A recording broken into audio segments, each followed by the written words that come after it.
This is Mablethorpe, a forgotten seaside town on the rapidly eroding east coast of England.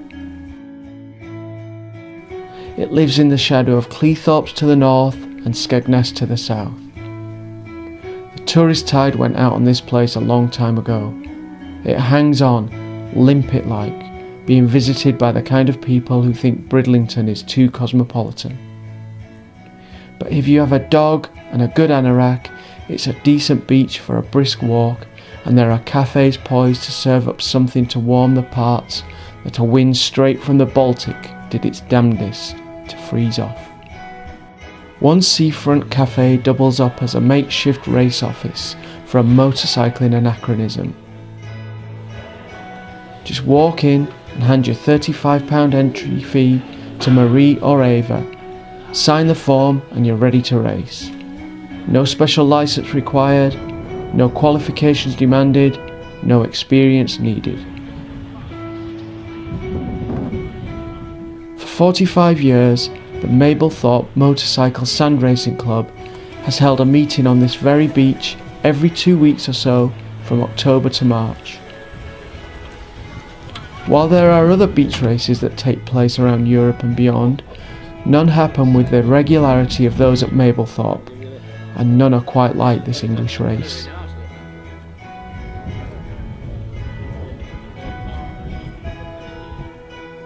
At one time or other, virtually every contraption imaginable has been pitted against this stretch of Lincolnshire coast. There are rules, of course there are, just not many of them.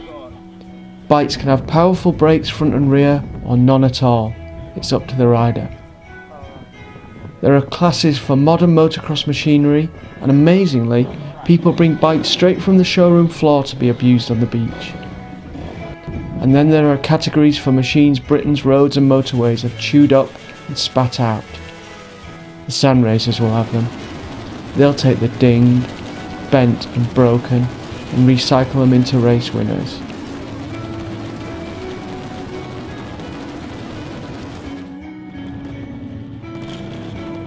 Here, the schedule is not decided by a committee, but by the tides.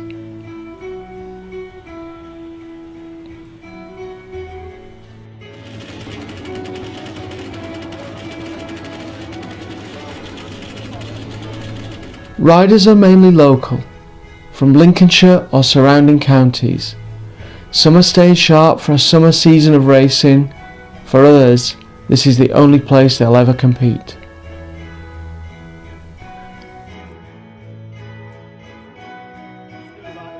Nothing happens before the riders' meeting. It's a cursory one-way chat. If there are any novices expecting pearls of wisdom, then they're out of luck. Everyone is dropped in at the deep end. They're not waving, they're drowning.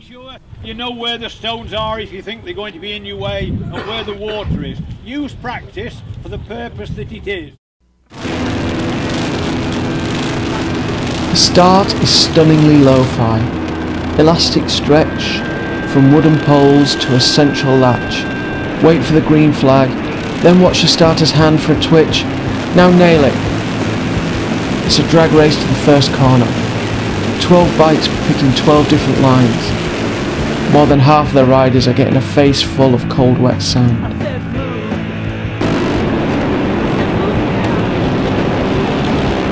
That's me, number 13 on a Honda 650 I got for £500. With no brakes to slow me down, I have to roll the throttle and try slide it around. I just hope the rider in front isn't on exactly the same line as me, or it could get messy. High line, low line, depends on riders, bikes and conditions which one works best.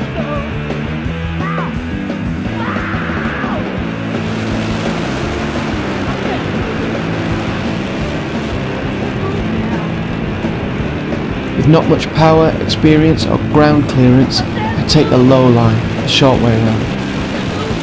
With so many bikes and so many different classes, the beach becomes rutted. Sometimes the toughest competitor isn't riding another bike, it's the ploughed sand itself.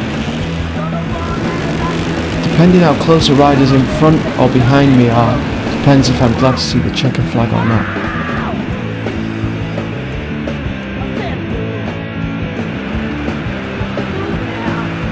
Each race lasts 4 laps of the oval, and each rider has 5 races if his bike can take it.